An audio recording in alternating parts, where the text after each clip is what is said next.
Hello, everyone, and welcome to another episode of the Training Tidbits podcast show. I'm your host, Ryan Cartledge from Animal Training Academy, and I'm extremely excited about having you here with us today and being back in your eardrums to talk all about best practice behavior management for what is set to be another amazing episode. I can't wait to dive in and learn all about today's guest and their learning odyssey. If you haven't checked the past episodes out yet, then make sure to head on over to www.animaltrainingacademy.com and you can listen to them all there, or you can also find them on iTunes and/or on Stitcher. There is definitely something there for absolutely everyone, as well as some sensational up-and-coming episodes planned over the next wee while. Just before we do get started though, I want to say a massive thank you to everyone that listens to this podcast on a regular basis, or maybe you're joining us for the first time ever. This show is so much fun to make, and I get really inspired thinking about all the people that have benefited from all the wisdom our podcast guests have shared.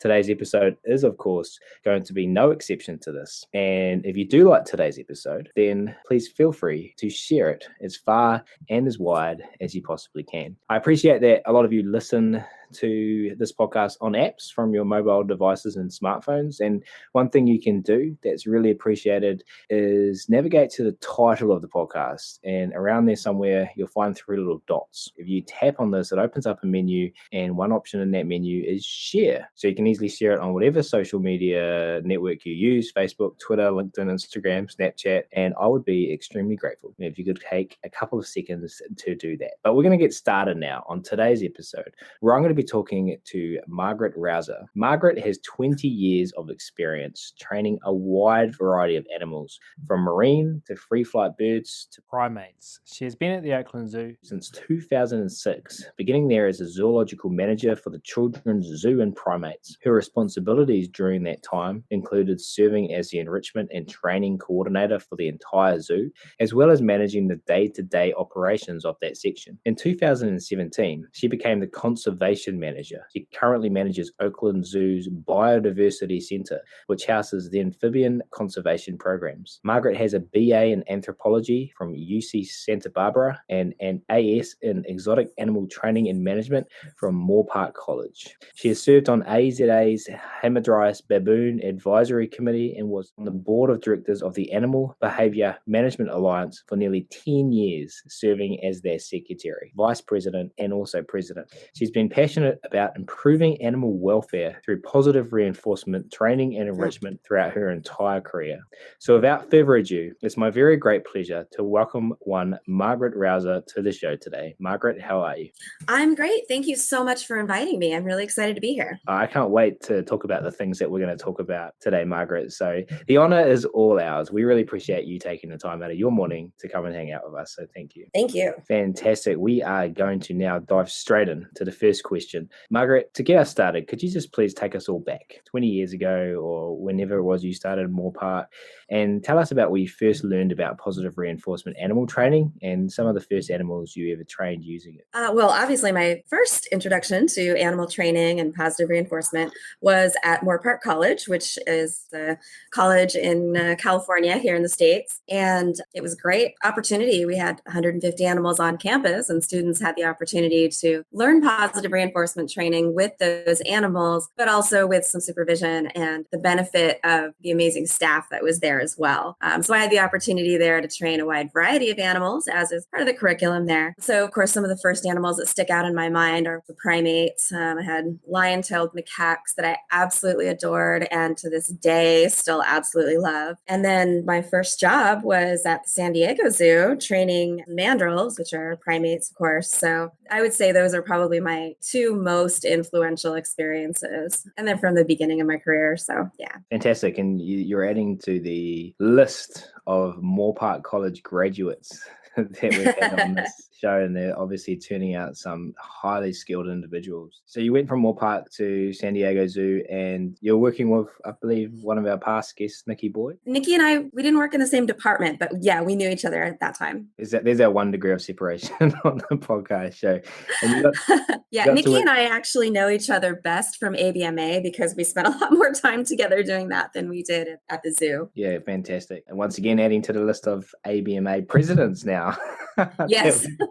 on the podcast show. So there's potentially people sitting at home scratching their head and going, what on earth is a lion tail macaque? Have you got any great stories about your time at Moore Park Board? Maybe an animal that sticks out to you and a funny story or inspirational? I don't know if there's any I can actually tell. No, one that sticks out.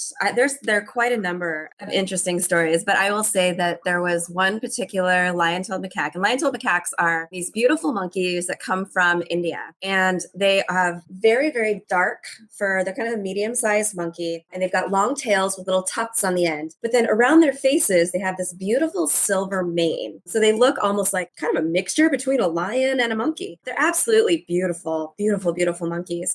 We had 3. Sal was the male, and then there was Christina and Tubbs were the 2 females. And I would absolutely say I learned so much from the 3 of them. And some of that I carry with me to this day. Some of it training, some of it just the experience of having that relationship with such amazing animals and just feeling so lucky to have such a relationship with such an endangered species. I think that's always been, for me, just having a relationship with an animal, which of course you develop. The best way to develop that relationship is through positive reinforcement training. You know, one of the things I trained Christina, my little lion-tailed macaque, to do was to present her belly for manipulation, ultrasound, that type of thing. And that's a really vulnerable behavior for an animal to do, presenting that belly and the chest. But she was great. She was a smart girl, and we worked together and we learned to trust each other and we figured it out. And it was great. It was a great experience. That's super cool. So training a behavior like that right from the start of your career, definitely going to be putting you on the right road to success.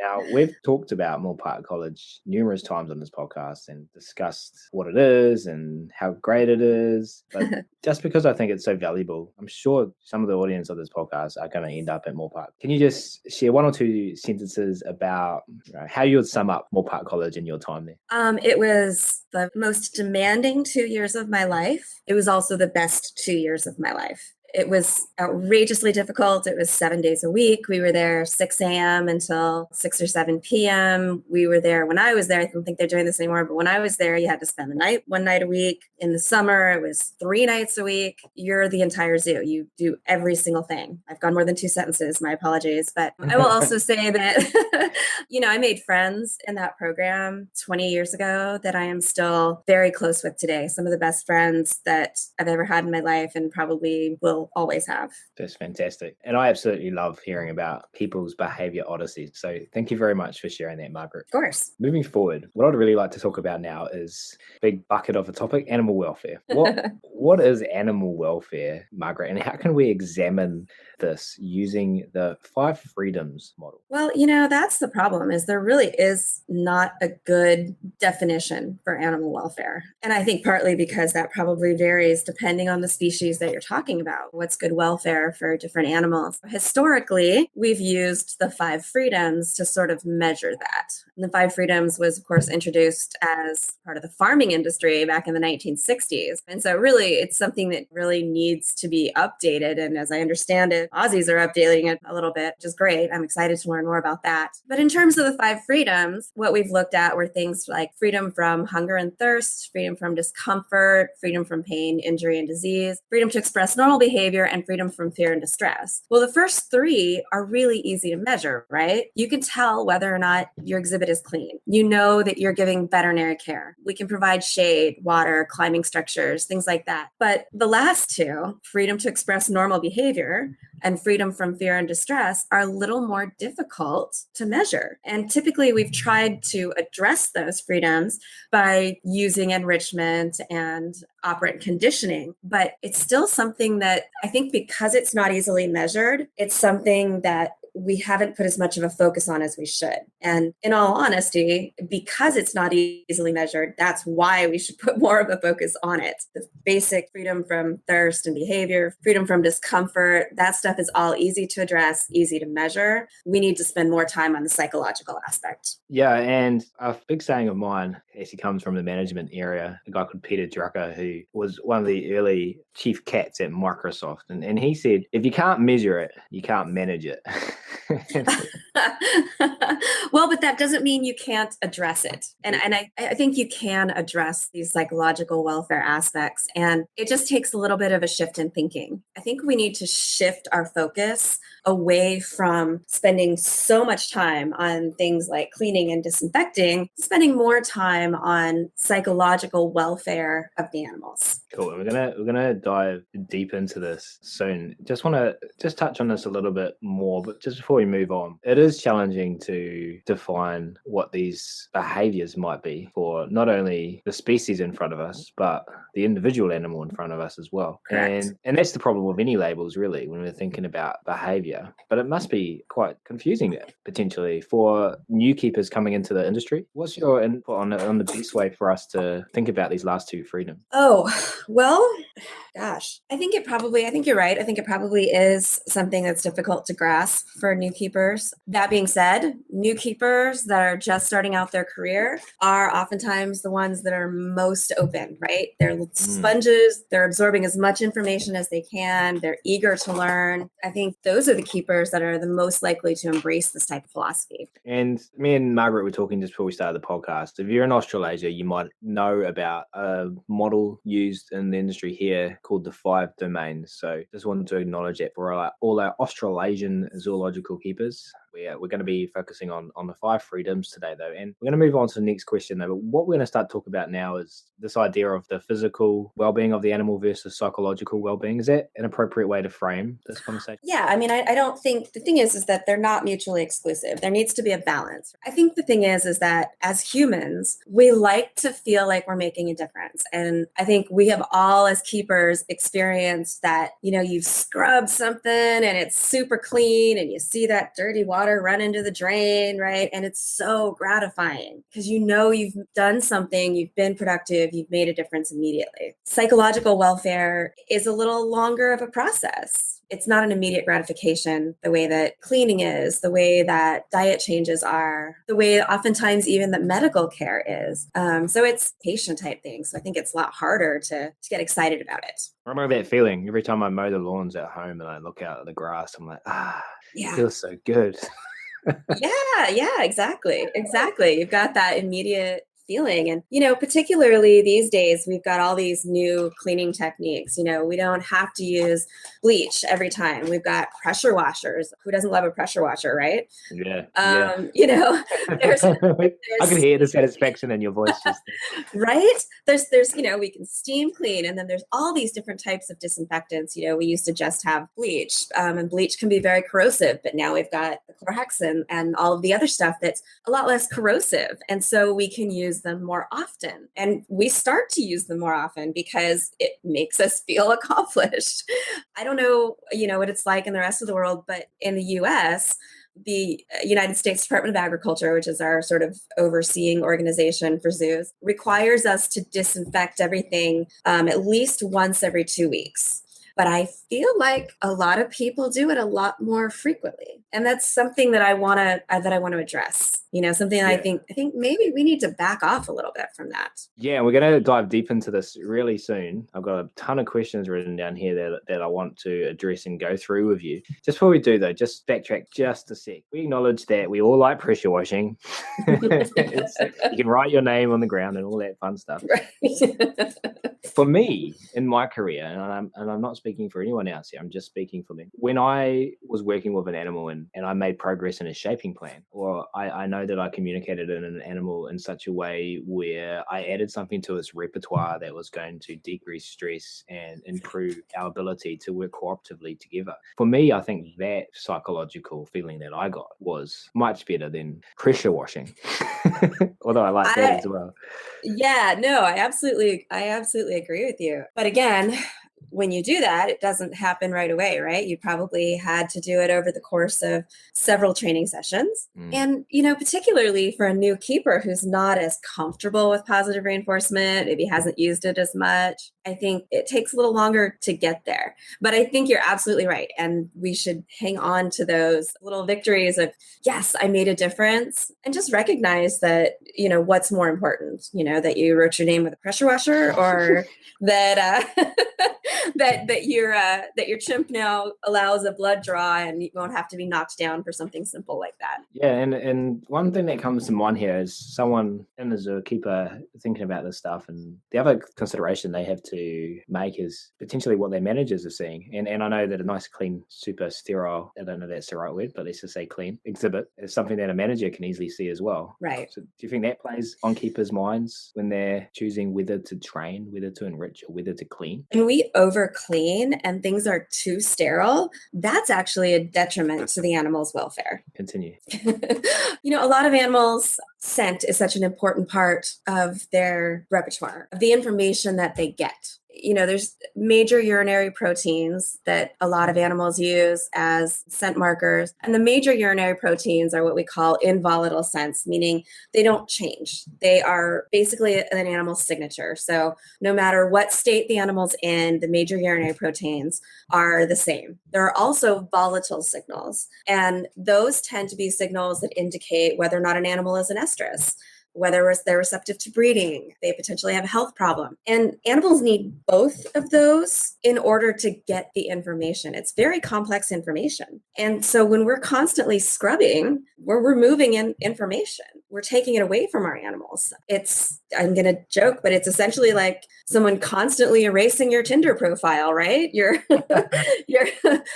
are other problems. There's the hygiene hypothesis, which is that germs are necessary to develop a healthy immune system. There have been multiple studies done in people and children where the cleaner the environment, the more likely the child is to have allergies. And children who are raised in what we would consider, I don't want to say a dirty environment, but more diverse environment, I guess, in terms of bacteria and things like that. Children who are raised on farms, say, have a lot fewer allergies. Your body needs to be exposed to these things, right? That's why we vaccinate. You're exposing your body intentionally to a controlled amount of a disease in order to prevent you from getting sick if you're exposed to that disease again. Recognize these outside influences. It's going to wind up attacking things that are not harmful. One of my motivations for this particular hypothesis, one of my favorite little otters here at the Oakland Zoo, his name is Wyatt. Super sweet boy. We love him to death. He's a North American river otter, but he is allergic to freshwater fish, which is utterly ridiculous. But if he gets even a bite of, freshwater trout that we're giving to the females, within an hour, he will be curled up in pain. He will be crying. It's a horrible thing to watch. And it's really incredibly ridiculous that a freshwater river otter can't eat freshwater fish. And so we've had to alter his entire diet, where he still gets certain fish, but a smaller amount, and he has to only get a certain type of fish. He gets a larger percentage of the meat that we give rather than the fish. And then, fewer whole fish means it's not as good on, it's harder on his teeth. We have to supplement his diet with thiamine and things like that. So it's just this whole sort of crazy slippery slope that we go down. And I would potentially, maybe if things hadn't been so sterile for him, maybe he wouldn't have this issue. Just a thought. So that's the hygiene theory you're saying? That'd be the hygiene hypothesis, which are that humans need to be exposed and animals need to be exposed to a variety of pathogens early on in life in order for your immune system to develop normally and healthily. They're saying is that when this doesn't happen, we start seeing an increase in autoimmune diseases, things like allergies, things like arthritis, things that our immune system is going a little haywire. So this is formed based on humans and we're... Yeah, so back in 2002, there was a paper written by Graham Rook and Laura Burnett, and they are from the Royal Free University College Medical School in London in the UK. And basically they're saying that things like allergies, inflammatory bowel disease, other autoimmune diseases, those things are occurring because our environment is too clean. And what they saw was when they looked at children who had the most sterile environments, the families who were super clean, disinfected everything, the more household disinfectants there were in the house and the more use there was of them, the higher the possibility that those children would have inflammatory bowel disease, things like that. And of course, there's this spiral, right? Like your child appears to be sick, so you want things even cleaner. So you get this kind of ugly cycle going. And I suspect that we're doing something very similar with animals. I think that, animals are and they're meant to be exposed to pathogens and things like that. And of course, I'm not saying leave them alone when they have parasites or, don't treat them for things like that. Of course, we want to treat them for things. And of course, we don't want them to be ill. But a little bit of dirt is not going to hurt them and could actually benefit them. So maybe we could back off a little bit on cleaning. And in turn, that may give us a little more time for the psychological welfare aspect, such as the training, the enrichment, all of those things that also give us sort of that gratification. They're really beneficial for the animals, but they may take a little more time than scrubbing and may take a little more of a delayed gratification. So there's a difference then moving forward and potentially a mind shift that we need to make between sterile and cleanness. Absolutely. There's a big difference between being sterile and being clean. At the Oakland Zoo, we have developed sort of what we call these matrices, where we look at how much time we're going to spend cleaning and how much time we're going to spend with training and enrichment on a daily basis. And it depends on, of course, the level of staffing that we have. We're very lucky at Oakland Zoo to have a lot of volunteers. So I know not every zoo is that lucky, but there are days that you have heavier staffing days than others. So what we do is we say, yeah, we've got these sort of minimum requirements for cleaning, but we're also going to set minimum standards and minimum requirements. And the training and enrichment is going to become our priority. We're going to do some cleaning, but that's not going to be the first priority. That's going to come second. So instead of saying X amount of time, how much cleaning can I do? And I'll just fit in whatever training and enrichment and the rest of the time. Instead, we're saying we need to do this amount of enrichment and training. We'll see what cleaning we can fit in. We're gonna talk about these matrices in detail because I think they are gonna help a lot of people. I just want to backtrack a little bit and just continue on our conversation about this idea that maybe we're over cleaning. We talked about MUPs.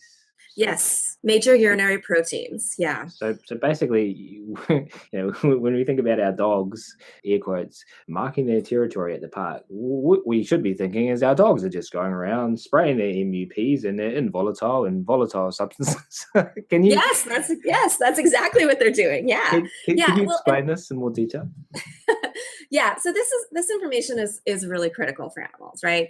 This gives animals information on their health, their sex and reproductive status, where their territories are, predator and prey information. If your prey knows if they smell predators around. So this is all critically important information. Interesting things about this is not just that it's critical information, but just how critical it is. And I think we don't realize oftentimes just how important that is. If we think about removing all those odors, we're removing all that information, but what we're not realizing is that we're causing a sort of almost a mild state of anosmia. And anosmia is the inability to perceive odors. So what a lot of people don't realize, first of all, some of the effects of anosmia include altered sleep patterns, deficits in maternal care, elevated plasma and cortisol levels, and oftentimes greatly reduced reproductive success. But what a lot of people don't realize is that anosmia doesn't just cause stress, it causes distress. For example, when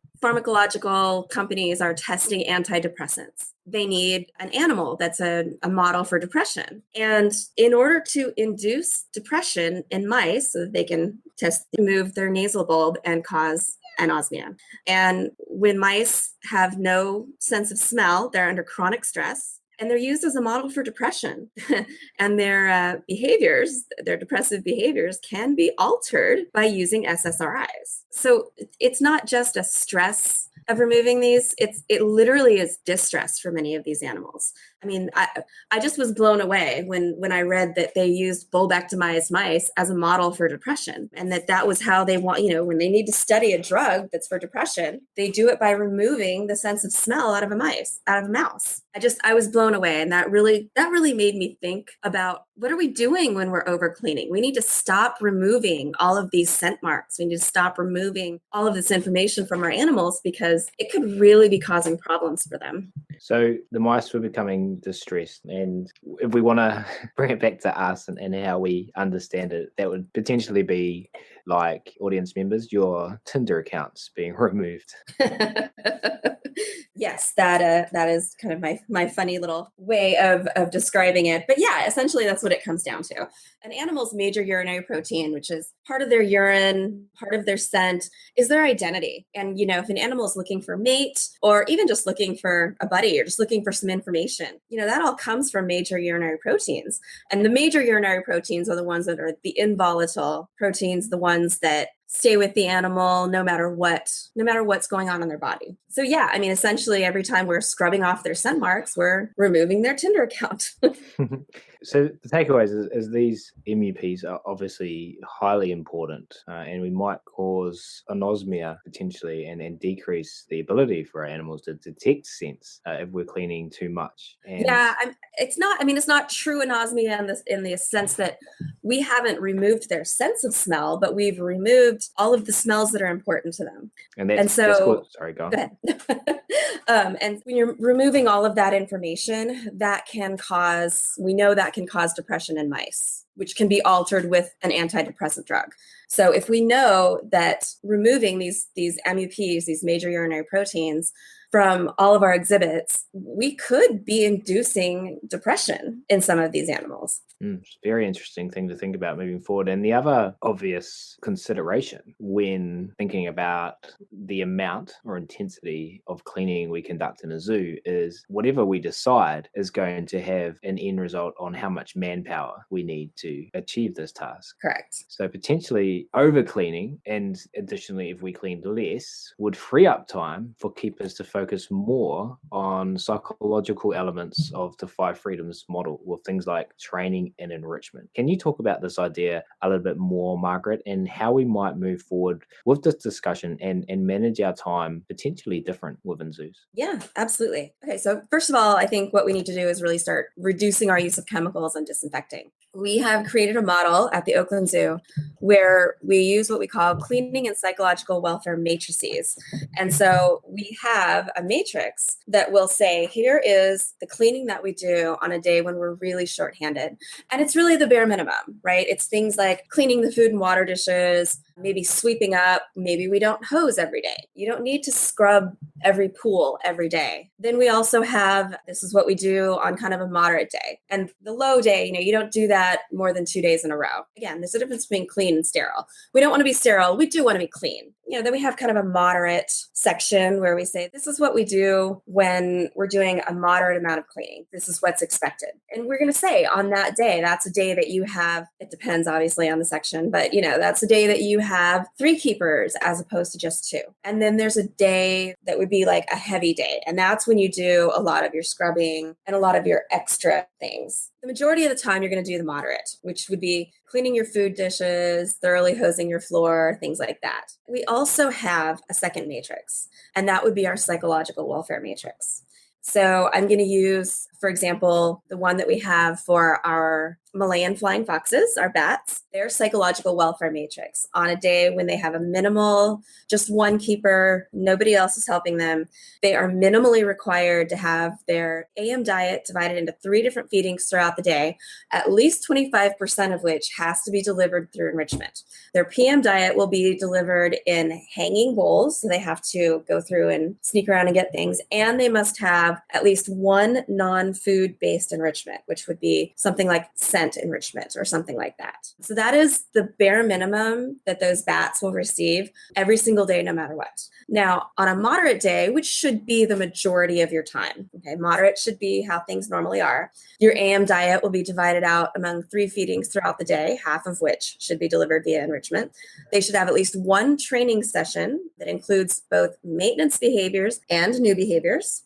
Their afternoon diet should be delivered in a combination of the metal and the hanging bowls, as well as other enrichment, and one additional food-based enrichment. So that's going to be what your bats are going to receive on the majority of your days. And then on a heavy day, you've got 2 keepers and a volunteer. You've got tons of time.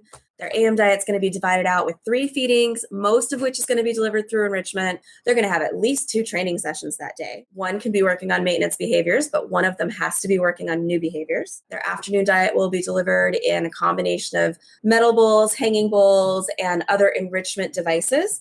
And we will have at least 1 additional food-based enrichment, and they will get fresh browse. Everything is written out. So the expectation is really, really clear. And it's also really, really clear that when you have this amount of staff, this is what's expected of you. Yeah, so the expectation's clear, which helps the keepers, and it also helps the managers, doesn't it? Know that things are getting done and then they're happy that everything's being covered. Can you just talk about that and also just compare, maybe run us through the bat cleaning requirements for the different staff days? Yeah, absolutely.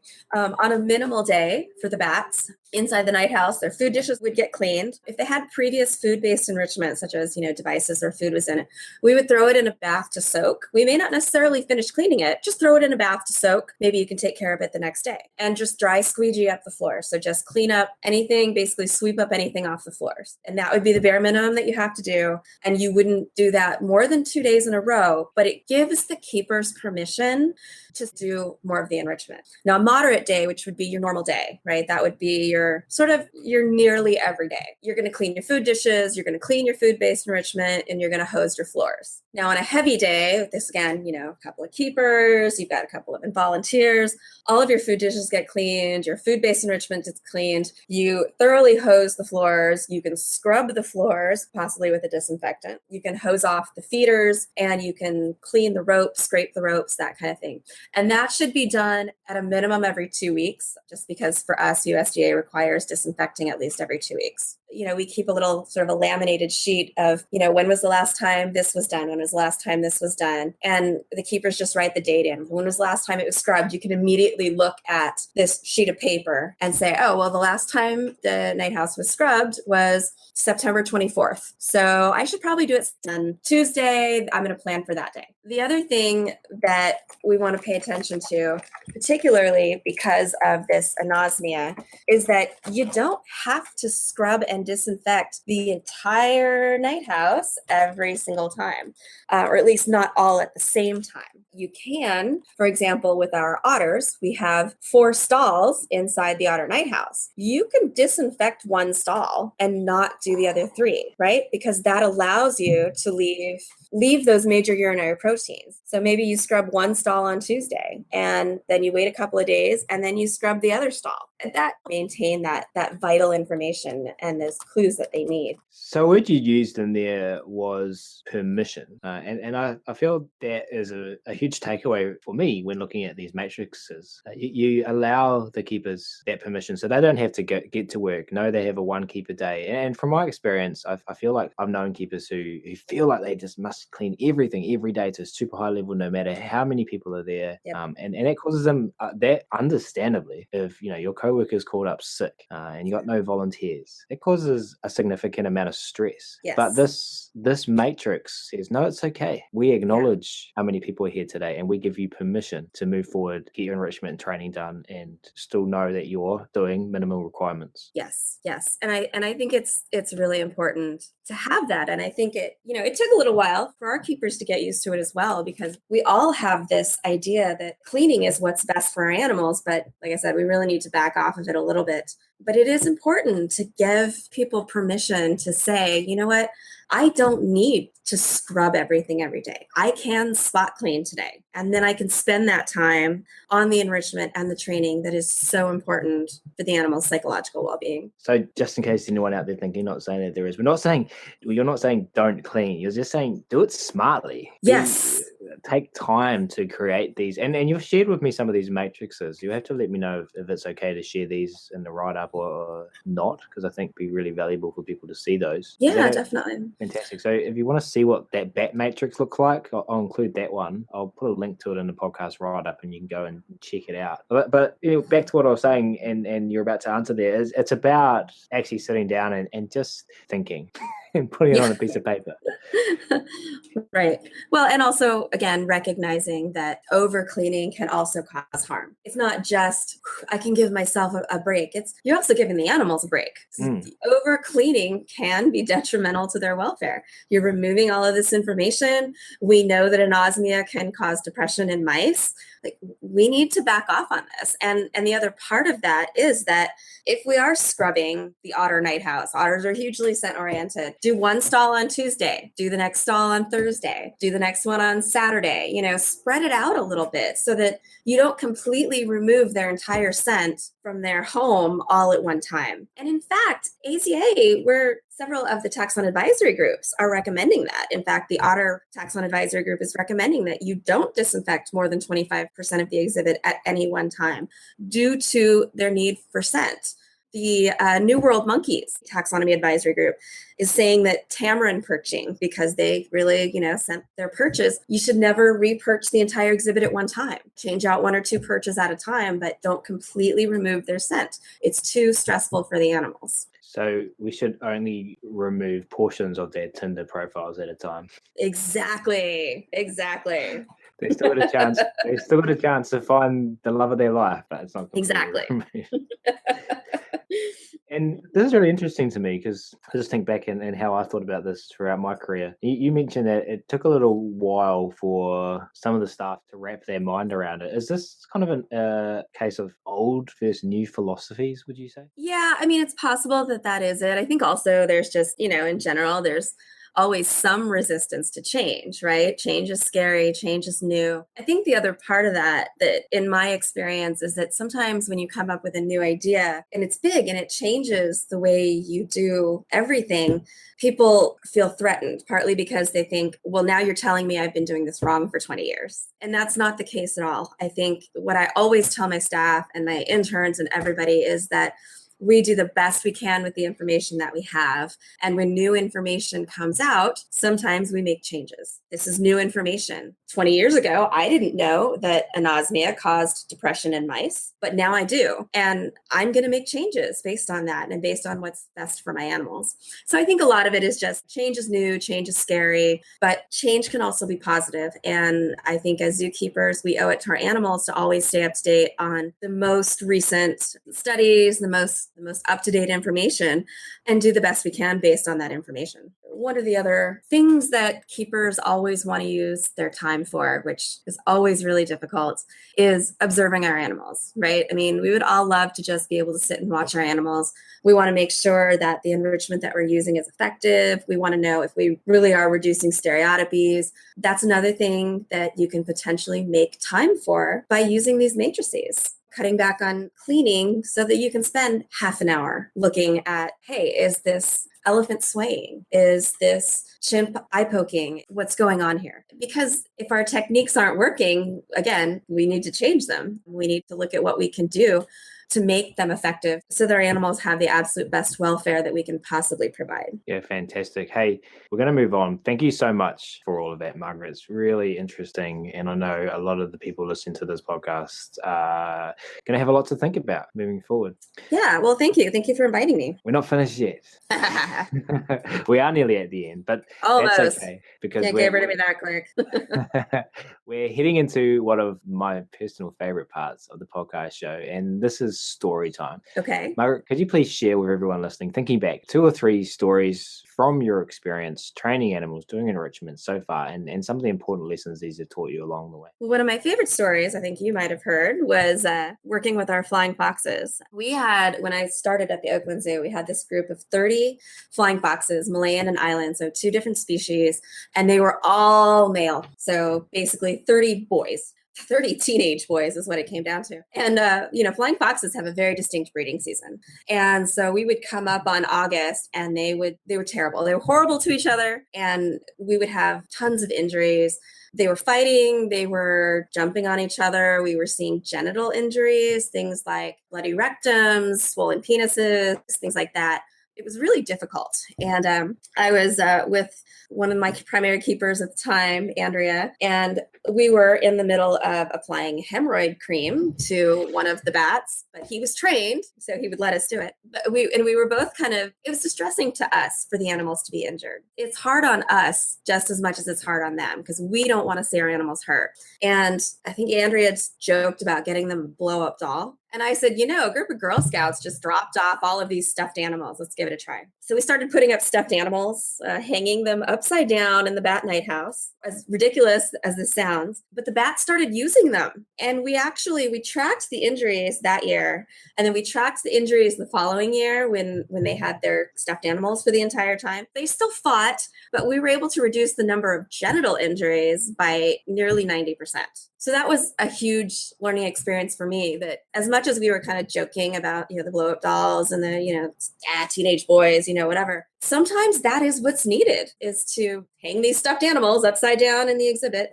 And of course, a lot of times your higher up management is like, what are you doing? This looks horrible. It's not natural. And, but we're very lucky. Our CEO is a veterinarian. And we kind of propose this as, well, either we hang stuffed animals upside down in the exhibit or you invest in hemorrhoid cream. And he went along with the stuffed animals. So sometimes blow-up dolls are needed when you have 30 teenage boys with half-deleted Tinder accounts. Yes.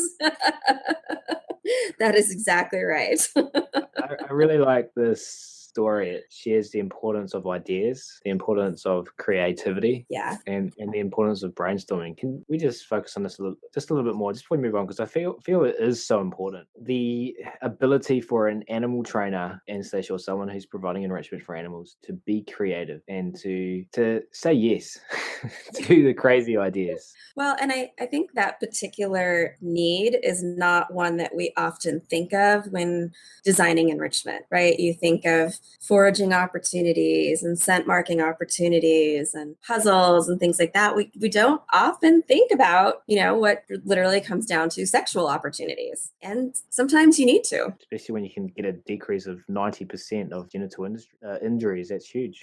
Yes, it's huge. It's huge. And not having to apply hemorrhoid cream to a bat's rectum is the best feeling in the world. Equal to writing your name on concrete with a pressure washer. Right. It's a very close second.